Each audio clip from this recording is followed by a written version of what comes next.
you're a natural. By now I'm sure you've noticed the older models sitting in the back room. Those are from the previous location, and we just use them for parts now.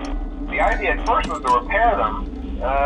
They even started retrofitting them with some of the newer technology, but they were just so ugly, you know, and the smell. So the company decided to just go in a whole new direction and make them super kid-friendly.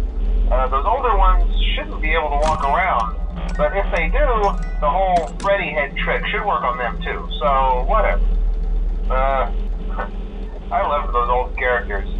Did you ever see Foxy the Pirate? Oh wait, Foxy.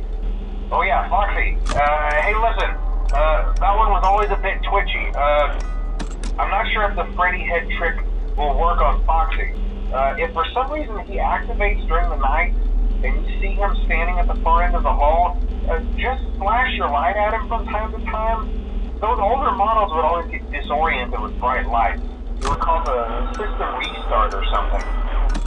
Come to think of it, you might want to try that on any room where something undesirable might be. It might hold him in place for a few seconds. That glitch might have carried over to the newer models too. One more thing, don't forget the music box. I'll be honest, I never liked that puppet thing. It's always thinking, and it can go anywhere.